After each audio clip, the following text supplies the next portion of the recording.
بسم اللہ الرحمن الرحیم۔ حضرت عمر بن جموح رضی اللہ تعالی عنہ کلمہ پڑھ کے ایمان لے آئے۔ ایمان لانے کے بعد انہیں دلی طور پر سکون نصیب ہوا۔ وہ اتنا زیادہ خوش ہوئے اسلام کے اندر آنے کے بعد انہیں ایک دلی طور پر اطمینان حاصل ہوا، اور وہ اس قلبی لگاؤ، قلبی محبت، ایمان کے مزے کو چکھنے کے بعد ان کا شوق اور زیادہ بڑھ گیا، یہاں تک کہ اسلام کے ہر ایک عمل پر، ہر ایک علم کے طریقے پر، ہر ایک رکن پر وہ اس انداز سے،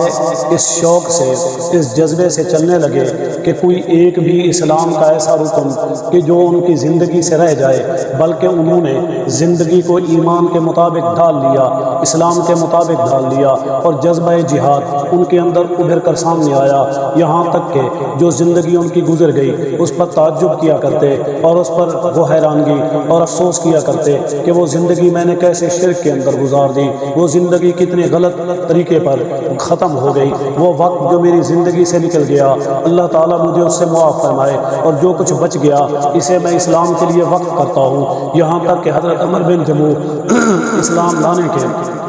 تھوڑے ہی عرصے بعد غزوہ احد کے اندر پیش تھے، تو انہوں نے اپنے تینوں بیٹوں کو اس کا تذکرہ کیا اور انہیں دیکھا کہ وہ کافروں کے ساتھ مقابلے کے لیے بھرپور تیاریاں کر رہے ہیں، اور ان کے بیٹے جو بہادروں کی طرح، شیروں کی طرح آتے جاتے اور اس کام کو، یعنی جنگ کے ہنر کو سیکھ رہے ہیں، ان کے چہرے شہادت کے شوق، شہادت کے جذبے سے اس انداز سے چمک رہے تھے کہ یہ صورتحال جب انہوں نے اپنے تینوں بیٹوں کی دیکھی اور حضرت معاذ بن جبل کو تیاری کرتے ہوئے دیکھا تو ان کے دل کے اندر بھی ایک جذبہ ابھرا، ایک شوق پیدا ہوا، اور انہوں نے اپنے بیٹوں سے کہا کہ میں بھی جہاد میں جانے کے لیے تیار ہوں، میں بھی مقابلہ کرنے کے لیے، ان کے ساتھ میدان میں اترنے کے لیے کوشش کرتا ہوں۔ اسی طرح تو ان کے بیٹوں نے سمجھایا کہ ابا جی آپ نہ جائیے، ایک تو آپ کی عمر زیادہ ہے، دوسرا آپ کا پاؤں معذور ہے، آپ کو اللہ تعالیٰ نے یہ اجازت دی ہے، معذوروں کو یہ رعایت دی ہے کہ وہ لوگ جہاد کے اندر نہ جائیں، میدان کے اندر انہیں رخصت ملی ہوئی ہے، آپ اس رخصت کا فائدہ اٹھائے، آپ معذور ہیں، آپ کو اللہ تعالیٰ کی طرف سے یہ خصوصی رحمت کے خصوصی رخصت ملی ہوئی ہے، آپ اس چیز کو رہنے دیں۔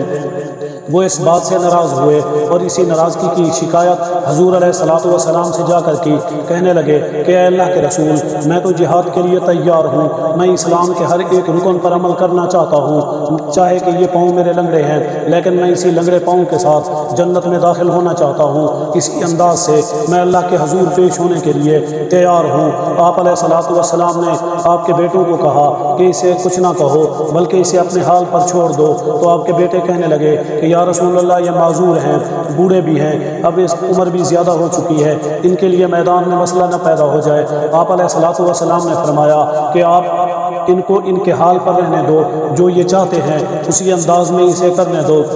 انہیں منع نہ کرو۔ اے اللہ کے رسول، یہ میرے بیٹے مجھے اس سے پھر منع کر رہے ہیں۔ آپ نے فرمایا کہ میں نے آپ سے کہا کہ ان کو اجازت دے دو، یہ جیسا چاہیں ان کو ویسا کرنے دو، اب یہ اسی لنگڑے انداز کے ساتھ اللہ کے دربار میں پیش ہونا چاہتے ہیں تو آپ بھی انہیں جانے دیں، میری طرف سے بھی اجازت ہے۔ رسول اللہ صلی اللہ علیہ وسلم نے جب ان کے بیٹوں کا شوق دیکھا، پھر باپ کا شوق دیکھا، تو آپ نے ان کو دعا دی، اور دعا دینے کے بعد کہا اللہ تعالیٰ آپ کے اس جذبے کو، اس شوق کو، اس محنت کو، اس لگن کو، اس جہاد کو، اس اسلام کے اعمال کو، دین کی اس رغبت کو، اس محبت کو قبول فرمائے، اللہ تعالیٰ آپ کے لیے آسانیاں پیدا فرمائے۔